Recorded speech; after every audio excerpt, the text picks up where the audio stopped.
There's a great article that was just released not too long ago in the Washington Post, and it's about a former Trump aide and Fox News employee who, it's basically his story and what happened behind the scenes at Fox and at the Trump campaign around the time of January 6th and Stop the Steal and Trump leaning into the rigged election stuff. And so the guy's name is Raj Shah. And he apparently was very well liked in these right-wing circles because he's kind of a quiet guy and he didn't really have a will to power. He was like a very efficient behind-the-scenes guy, which is why the Trump campaign liked him, but also Fox News liked him. And he eventually became a go-between between the Fox News management types and the Trump campaign. And so that's actually, if you stop and think about it, a very important position, especially at the height of what was effectively a crisis. January 6th, Stop the Steal, Trump leading into the election is rigged, basically trying to destroy the peaceful transition of power.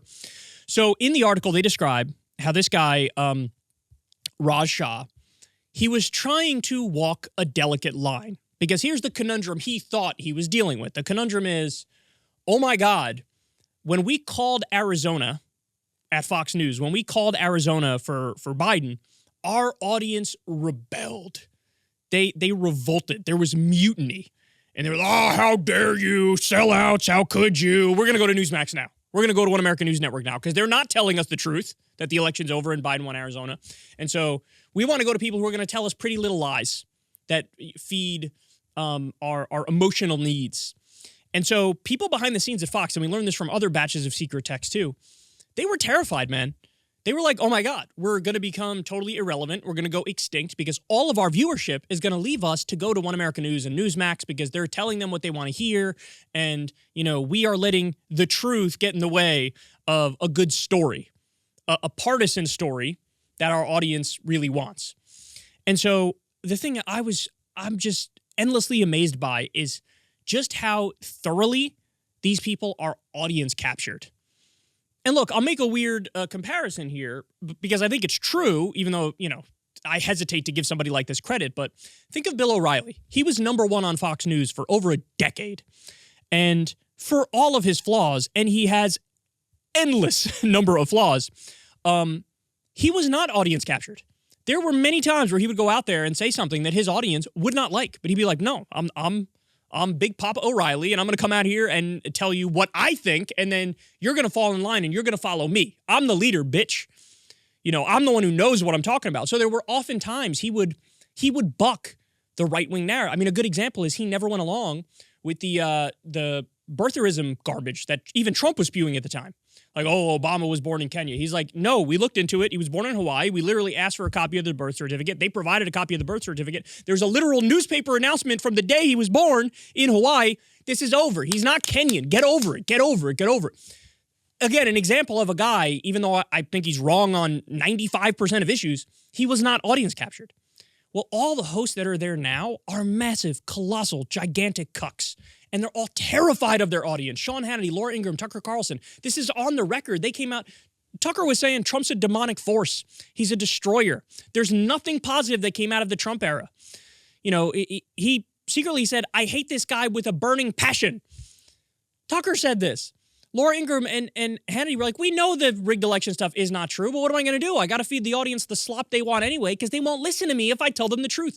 It's amazing how pathetic these guys are. But look, it goes even deeper than that. So there's one part of the article, which is why I'm doing this segment here, which just perfectly encapsulates what they really think of their audience. And it is beyond smug, beyond condescending. It's contempt and it's disdain for their own audience. So there's one part when this guy, Raj Shah, was trying to figure out what balance to strike. And he was vice president of Fox News at the time. And so Tucker went out there and did one of the few good things he did, which is say, look, we asked Sidney Powell, she's the craziest of all the crazy election deniers. We asked Sidney Powell for evidence of her claims. She was unable to provide any evidence for any of her claims. I mean, she's the one who was saying that the election was stolen and Venezuela was involved, and Venezuela flipped 7 million votes to Joe Biden from Donald Trump. Some people said Hugo Chavez was involved. He's dead. Then they realize, I mean, Maduro, yeah, Maduro was about, as if Maduro was like pro-Biden. Like, what are you talking about? So Tucker was like, we asked for evidence. She didn't provide any. So what do you want me to say? What do you want me to conclude? Look, it's not real. It's not true. It's a tiny area where he actually did push back. Now, after Tucker did that segment, again, the audience revolted. And so then Sidney Powell goes on, I don't know, remember if it was Newsmax or One American News, one of the further right outlets, and she responds to Tucker. So, the Fox News people noticed this, and then there was a debate behind the scenes. Hey, should I respond? Should Tucker respond to Sidney Powell again? And if so, how should he? What line should he strike? What tone should it be? And this guy, Raj Shah, was saying, look, you should respond. You should correct the record, basically tell her she's wrong, but then switch your tone to being deferential. So in other words, do the whole like, hey, this isn't true, but hey, I mean, it would be great if it was true, and I wish it was true, and there's certainly some evidence of people messing around with the election, but it's just not the way that you're characterizing it is not accurate. And so that's kind of what Raj Shah was calling for. So then Tucker's producer at the time, whose last name is Pfeiffer, he was going back and forth with the vice president of Fox News, Raj Shah, and he was like, this is unbelievable. Like, this is unbelievable that we're even having this conversation. And here's what he said. Dealing with the audience is, quote, like negotiating with terrorists. And then he says, but especially dumb terrorists. Cousin fucking types, not Saudi royalty. Oh, this was a top producer at Fox News saying, hey, man, this audience is unsalvageably stupid. They are inbred. They are dumb. They are morons. This is like negotiating with terrorists. Now, by the way, that guy's no longer there. I wonder why. I genuinely wonder, like, what exactly was the chain of events that led for. But you get the sense all of these people felt that way. Everybody who works at Fox News, they know. They know the election's not stolen. They know it's all BS. They know Donald Trump is 100% wrong.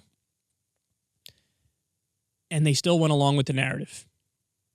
So, look, the reason I'm doing this segment is, if anything, I hope somebody who's like an avid Fox News viewer comes across this segment, because my point to you is this.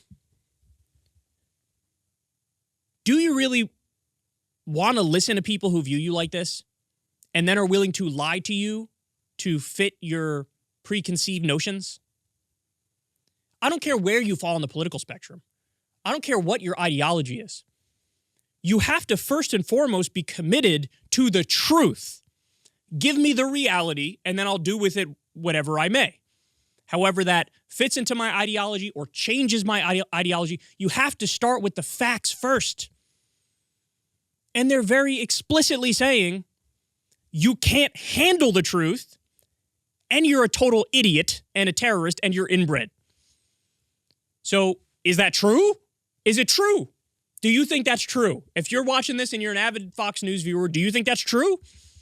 Or do you think, hey, no, actually, I can handle the truth, and tell me first and foremost what's the truth, and then, I'll do with it whatever I will. Because they have disdain for you. And funny enough, like, I know many commentators on the left and many new and independent media commentators who actually don't have disdain for you, right? They don't. They think, hey, you might agree with me, you might not agree with me, but first and foremost, I want to put the truth out there and the facts out there and the information out there. And then maybe, you'll agree with my commentary or won't, or you'll give it a listen or you won't, but I'm not going to look down on you. I'm not going to be condescending towards you or smug towards you if you don't agree with me. That's why I always try to make a distinction between the Republican politicians, who I think are too far gone, who I think are totally corrupted by big money and lobbyists, and the Republican voters, who oftentimes have surprising results in polls where they say, hey, we kind of agree with a lot of these left-wing ideas on economics, for example, even though we don't know it and we wouldn't describe it like that. It's like when Trump beat Biden in Florida in 2020, but increasing the minimum wage got 60% of the vote in Florida. What does that tell you? Perhaps there's more agreement than you realize. So for anybody who's a Fox viewer who's stumbling across this segment, this is what they really think of you. And they will twist themselves into pretzels just to not hurt your feelings and to tell you what they think you want to hear. They don't respect you. They don't respect you. I respect all of you enough to tell you the truth first. Then I'll give you my opinion, of course. I'm a commentator. That's what I do. But I'm going to give you the information first. So, man, quote, like negotiating with terrorists, but especially dumb ones. Cousin fucking types, not Saudi royalty. That's what that network thinks of you. Do you really want to keep watching that network? Or do you want to look for actual truth tellers? If you are looking for truth tellers, you know where to find them. If you want to see me and Crystal Ball interview legends like Noam Chomsky, Cornel West, and more, subscribe to Crystal Kyle and Friends on Substack. $5 a month gets you the video version a day early. Remember, we take 0 ad dollars for this podcast. Or you can sign up on Substack for free and get the audio version a day later. Link in the video description box below.